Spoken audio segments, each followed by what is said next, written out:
जय भीम जोहार। आप देख रहे हैं MN 85 न्यूज। आज हम आए हैं उत्तर प्रदेश के फैजाबाद जिले में, जो यहाँ पे आज राष्ट्रीय पिछड़ा वर्ग मोर्चा का तीसरा राज्य अधिवेशन हो रहा है और ये हो रहा है गौरव मैरिज लॉन में। तो अभी लंच का सेशन हुआ है, तो हम यहाँ आप देख सकते हैं बहुत सारे कार्यकर्ता जो प्रदेश लेवल के हैं, उत्तर प्रदेश के कोने कोने से आए हुए लोग हैं।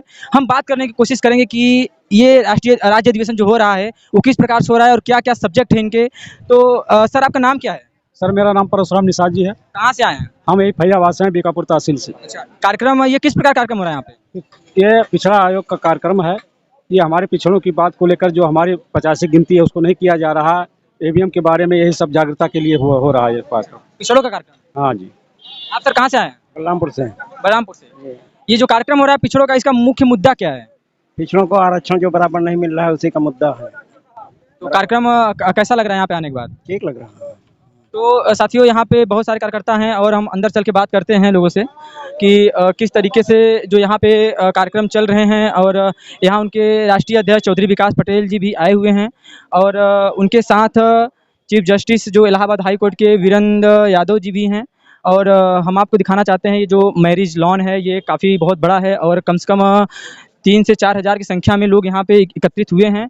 और जो उनका विचार है, जो पिछड़ों का जो 75 साल से उनकी गिनती नहीं हो रही है, आखिरकार क्यों नहीं हो रही, इन सभी विषयों पे चर्चा हो रहा है। ओबीसी के जो आयोग बने थे वो बहुत सारी इसमें विषय हम बात करेंगे। सर, आपका क्या नाम है? आरसी गौतम। कहाँ से आए हो सर? अम्बेडकर नगर। सर, ये जो कार्यक्रम हो रहा है इसका मेन मकसद क्या है कार्यक्रम करने का? मेन मकसद ओबीसी में जागृति करना है।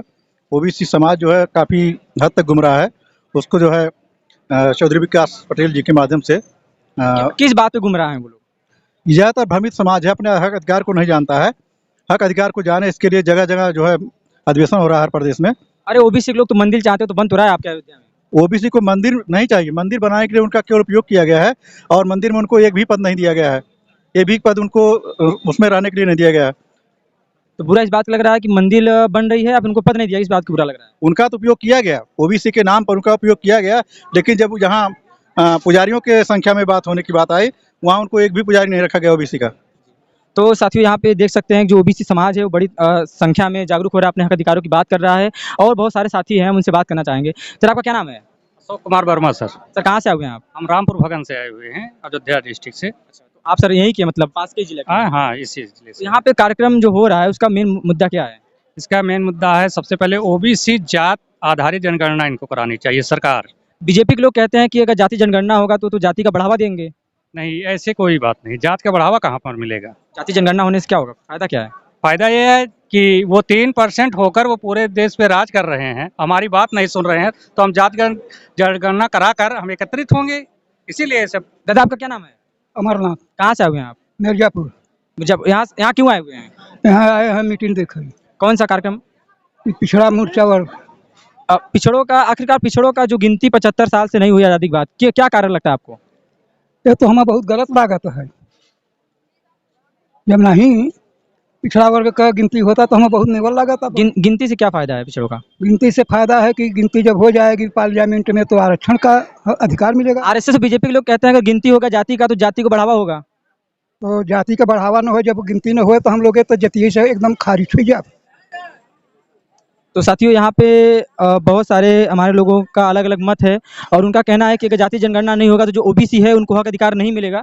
तो यहाँ पे बहुत सारे लोग हैं और जो यहाँ पे महिलाएं भी आई हुई हैं और ढेर सारे लोग आए हुए हैं, उसमें बुजुर्ग लोग हैं, जो विकलांग हैं वो भी आए हुए हैं। तो ये जो राष्ट्रीय पिछड़ा वर्ग मोर्चा के कार्यक्रम है वो एक ये दर्शाता है कि जो ओबीसी के अंदर जो जुनून पैदा कर रहा है वो एक बहुत बड़ी बात है। आपका क्या नाम है सर? बाल गोविंद वर्मा। कहाँ से आए हुए हैं? टांडा अम्बेडकर नगर से। अम्बेडकर नगर से। ये जो पिछड़ों का कार्यक्रम हो रहा है इसका मतलब क्या मकसद है कार्यक्रम करने का? कार्यक्रम का मकसद ये है कि जैसे हम लोगों को अपने वर्ग को जगाना है, जो वो अपने हक अधिकार को भूल चुके हैं और सरकार जो ब्राह्मणवादी सरकार है वो हमको हमारा अधिकार देने वाली नहीं है।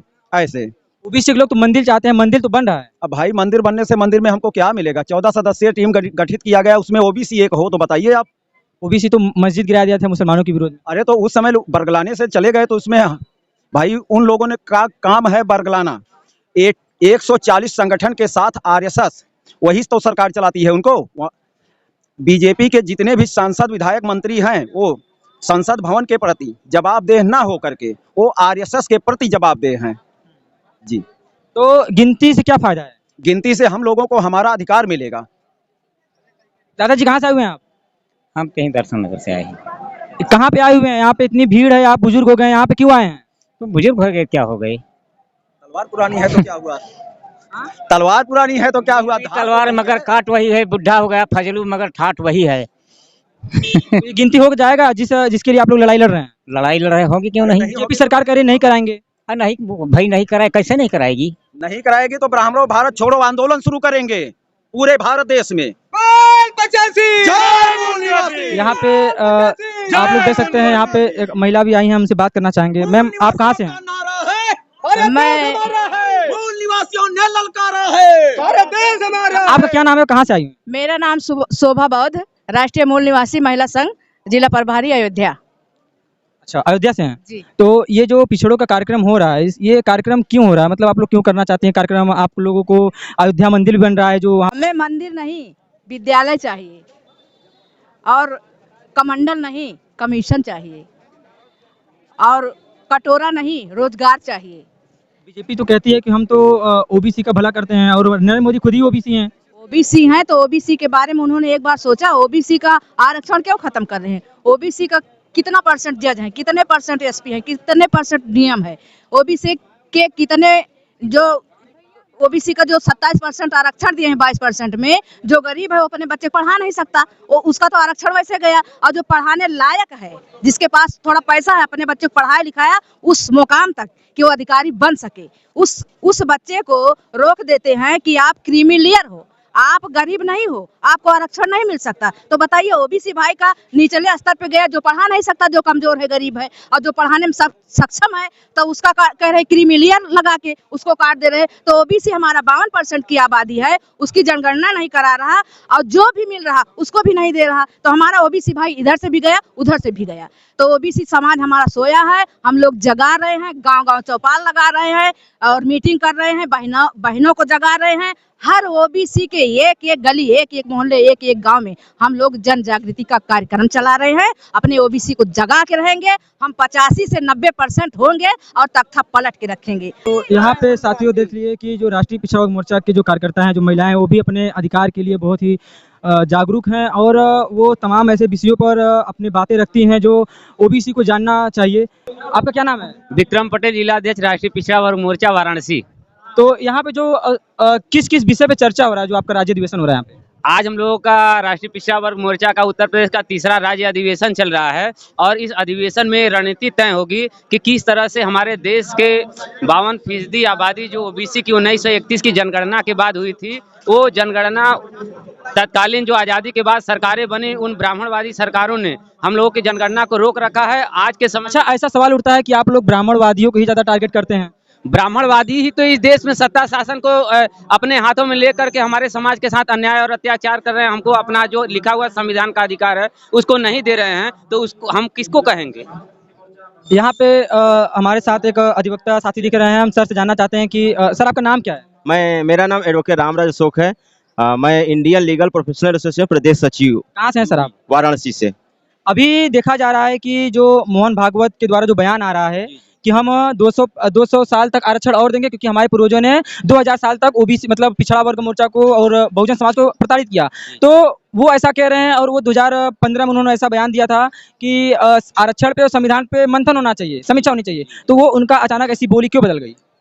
जैसा कि आप देख रहे हैं कि वर्तमान में जो हमारे नेतृत्वकर्ता माननीय वामन मेश्राम साहब हैं, जो भारत मुक्ति मोर्चा के राष्ट्रीय संयोजक हैं, और राष्ट्रीय पिछड़ा मोर्चा के राष्ट्रीय अध्यक्ष माननीय विकास चौधरी पटेल साहब हैं, और बुद्धिस्ट इंटरनेशनल नेटवर्क के राष्ट्रीय अध्यक्ष प्रोफेसर बिलास खराब साहब है। क्योंकि ब्राह्मण डरता नहीं है, डरता है तो जागृति डरता है, और वो कभी नहीं चाहता कि समाज में वास्तविक बातों की जानकारी हो, और समाज में वास्तविक बातों की जानकारी, दोस्त कौन है, दुश्मन कौन है, कौन हमारा अधिकार छीना हुआ है, उस जागृति के लेके बहुत बड़े पैमाने पर मूल निवासी जो बहुजन समाज के लोग जागृत हो रहे हैं। इससे भयभीत होकर कि वो अपने उद्देश्य वो वही रखता है, लेकिन दांव पेच हमेशा बदलता रहता है। अच्छा, ओबीसी के नेता भी बोलना शुरू कर दिए, जैसे कि स्टालिन हुए, उनके जो लड़के हुए हैं, और स्वामी प्रसाद मौर्य जी हुए हैं, चौधरी विकास पटेल साहब तो बहुत पहले से बोल रहे हैं। अगर ऐसे नेता बोलते हैं तो जो ब्राह्मणवादी षड्यंत्र के लोग हैं, जो बाबाएं हैं, वो गला काटने की बात करते हैं, 10 करोड़ देने की बात करते हैं। तो इस पर आप क्या कहना चाहते हैं? सबसे बड़ी बात है कि वो तो भिखमंगे सब हैं। वो तो हमारे लूटे हुए हमारे संपत्ति पर अपना हक जताते हुए वो घोषणा कर, जिस तरह से तथागत बुद्ध के समय जो बौद्ध भिक्षु थे जो समाज में जागृति काम किया करते थे,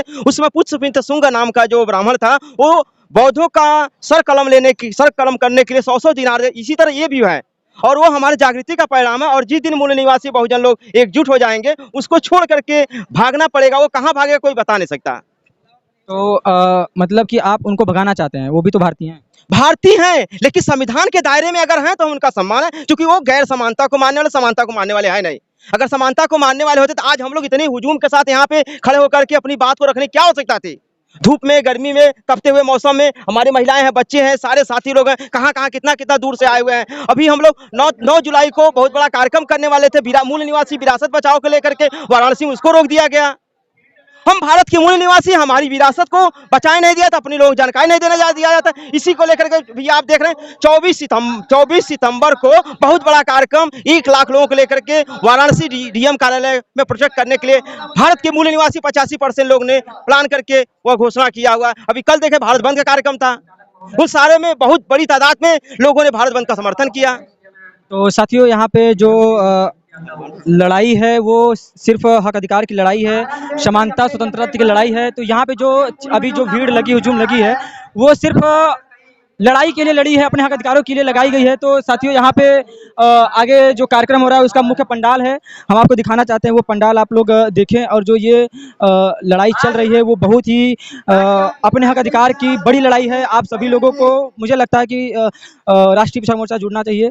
और आप लोग ये देख सकते हैं, ये पूरा जो भीड़ है वो हजारों की संख्या में भीड़ है, वो राष्ट्रीय पिछड़ा मोर्चा कार्यकर्ता हो रहा है। यहाँ पे बड़े से मंच लगे हुए हैं और कार्यक्रम चल रहे हैं। आप लोग भी राष्ट्रीय पिछड़ा मोर्चा से जुड़िए।